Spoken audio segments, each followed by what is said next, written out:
Hello, everyone. My name is Stanley St. Rose, and today we're going to be talking about how to write a thesis um, when you're writing a paper, right? A lot of people, the thesis is always tricky, or some people mess up on the thesis, or some people don't really know what a thesis is. The purpose of this video is to pretty much give you a basic understanding, or to very, like simplify what a thesis is, and I think when you're writing a paper, it's going to help you out. The way I'll define a thesis, or what it basically is, a thesis is a sentence, one sentence. I've seen people make their thesis two or three sentences. I've seen people split thesis and just make different things out of them. But don't do that. That's not a thesis. A thesis is one single sentence that ends in a period, right? We don't end theses in commas or any other marking. It's a period. Um, and why I say only a period is because it makes it clear for anybody who's reading your thesis and to understand what your thesis is. Now, some people they'll place their thesis in different places in the beginning paragraph, but don't do that because most people they look for the thesis to be at the bottom, the final sentence of your introductory paragraph.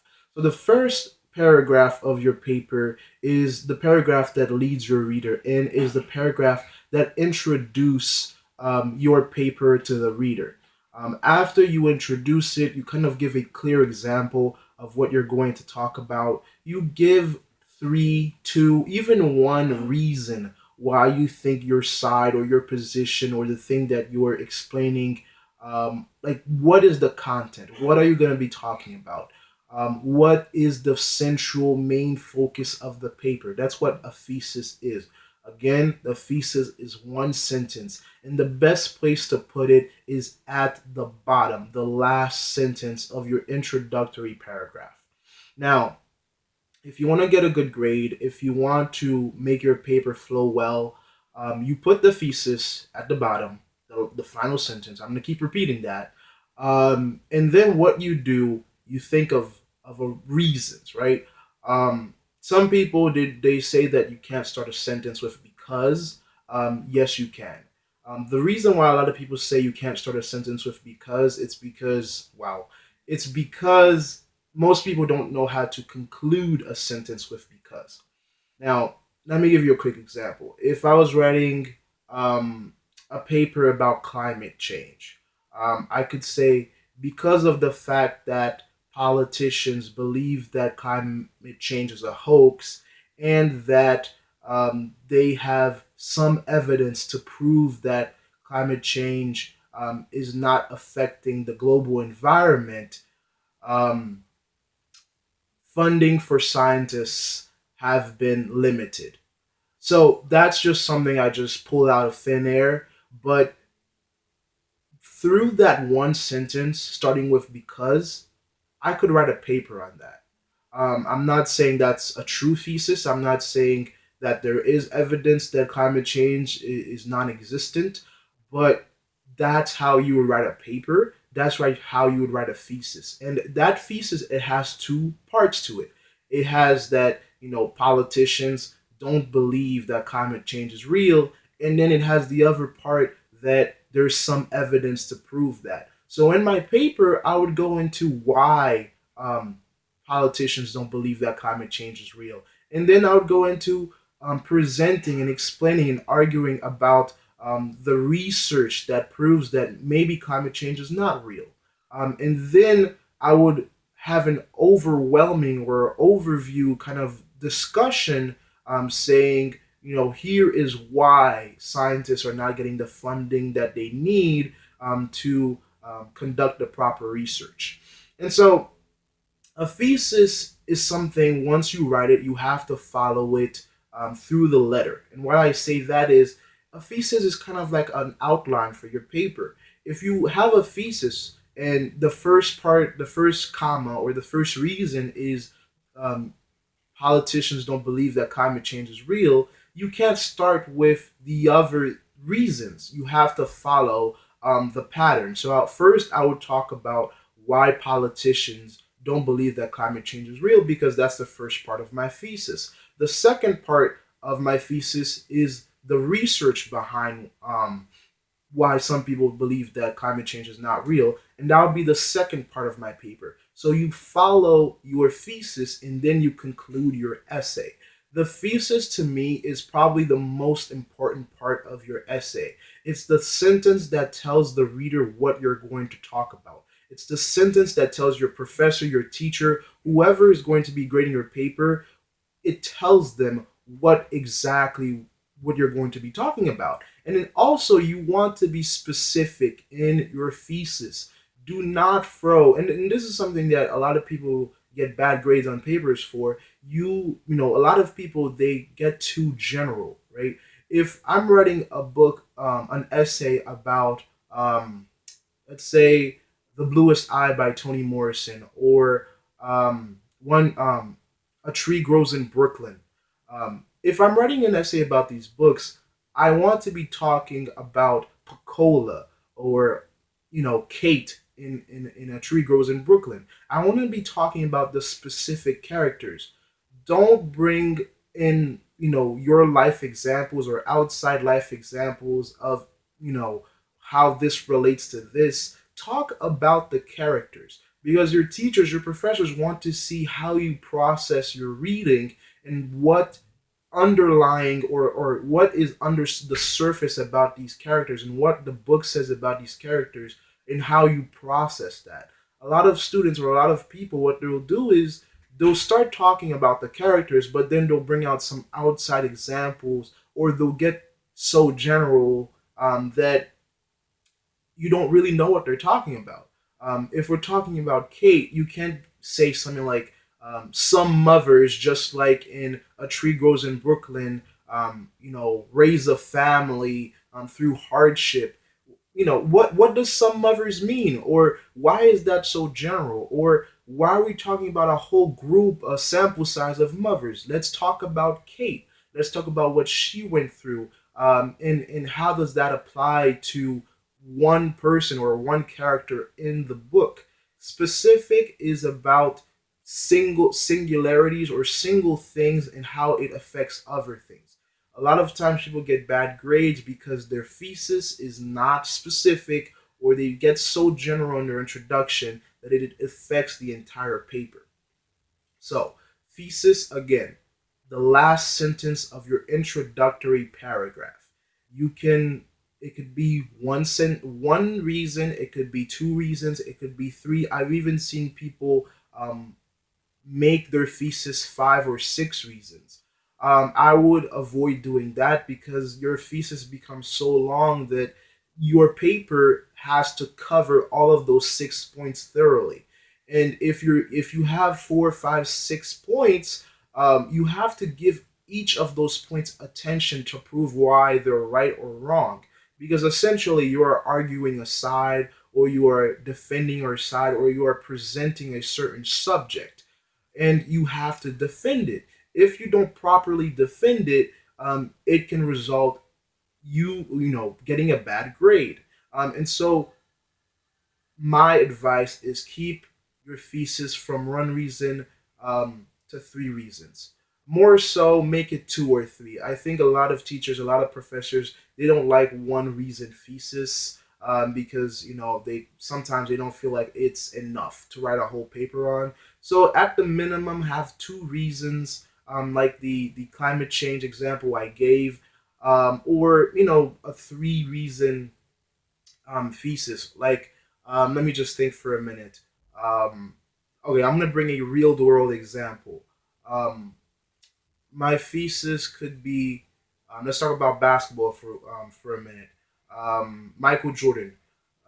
Because of the fact that Michael Jordan won six championships, um, he led the league in scoring several times during his career, um, and that he never lost a finals championship many people believe that he's the best player in the world.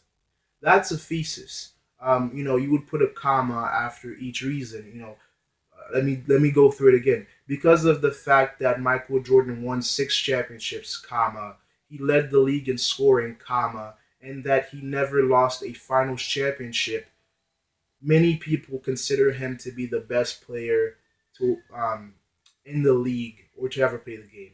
I'm saying this off of the top of my head, so I'm not memorizing these pieces. These are just, I just thought about that and I just said it. Those are 3 reasons why many people consider Michael Jordan to be the best player that ever played the game of basketball. And that would be a thesis for a paper. It's 3 reasons, and then I concluded, and I'm supporting the end, right? The end says he's the best player to ever play the game, or he's the best player in the league, right? So on a way, I ask myself, why is he considered? When we ask ourselves questions of why, it's a great way to make a thesis. So why is Michael Jordan considered to be the best or one of the best players in the league? And I could say, well, because he won 6 championships. And I could go and say, well, because he never lost a championship game. It's different from 6 championships. The reason why I'm saying that is, many superstars in the NBA, they've won, but they've always lost. They've lost some finals championships. Michael Jordan never lost a finals championship. He won 6 with no losses, and he led the league in scoring several points in his career. Those 3 reasons in my essay, I would go very thoroughly into them and explain why they stand up or why they support the idea that he's the best player in the league. So if you use because actually helps a lot of people in writing thesis because it makes it clear because this and this and this, he is this. Because she did this and this happened, right? Because is a great way to start a thesis. A lot of my papers when I write, I start them my thesis with because. There are other ways, but because is just a good example to write a thesis with. You can always there's other raised to start a thesis. It doesn't really have to be with because. Um, it could be something like um, due to the fact that it has been raining all day, and that the weather man says that um, the rains has no there's no indication that the rain will stop. Um, my father will not be able to take me to the game today, right? That in a way could be a thesis. Because I'm saying I have a reason, right? My father cannot take me to the game today, right? And then my supporting is the weatherman says there's no indication that the rain will stop, and due to the fact that it's been raining all day, those are 2 reasons why my dad can't take me to the game. And in my essay, that would be my thesis. And in my essay, I could go into um, the rain. I can go into detail, right? I can talk about the rain. Maybe the rain is it's raining really hard. Maybe I went outside to test it out, and I was drenched. And then I could go into my second part of my thesis and explain why the weatherman went into detail, how he went into detail, what examples he gave, so I can give you more content, more information of why these reasons are good reasons as to why my father can't take me to the game. So a thesis is a um, supporting points or supporting reasons to your main point why this can't happen or why this happened, and here are the reasons why it happened. Again, put your thesis as the last sentence of your introductory paragraph. Now, there are some more advanced writers that put their thesis in different parts of their introductory paragraphs. But, you know, unless you are an author or you're writing the great novel of the century, um, you can I would say go with the last sentence of your introductory paragraph and stick to that with your papers. Your professors will exactly know what your thesis is.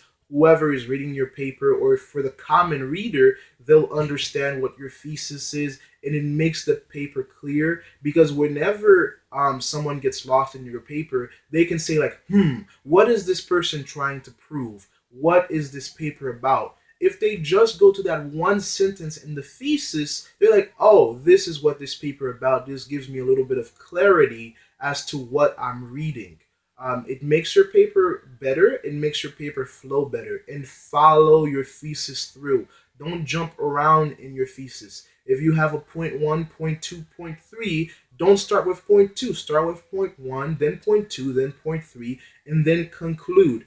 In your conclusions, let me talk about this real quick. Your conclusion does not repeat your thesis or what you stated in your introduction. Your conclusion kind of leaves the reader in a awe situation. Like, you kind of like, I would say the way I do it when I write papers is that my conclusion is kind of like a no escape, right? I give you these reasons, I give you these points, and in the conclusion, I tighten everything up so that you have no way of contradicting what I said, or going against, defending or saying this is wrong or that is wrong.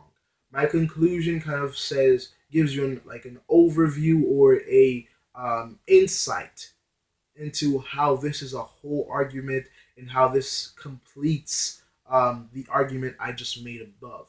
So don't just repeat, but leave your reader in a state of awe. And also, do not, in your conclusion, don't just write 5 sentences and finish your essay. In your conclusion, really think about it. Think about what the whole paper was about. Sometimes the conclusion can be a warning, right? If you're writing about climate change, your conclusion can leave the reader in the moment where you say, if we don't do something soon about climate change, um, due to the statistics that have been compiled, um, several um, islands or several countries will be facing severe floods that might result in a lot of casualties. So you can leave the reader with a moment of awe, or a moment to think about what you just said, or a reason to say that this is important, this is serious. So, again, last final remarks. I'm going to repeat it one more time. Thesis, last sentence of your introductory paragraph.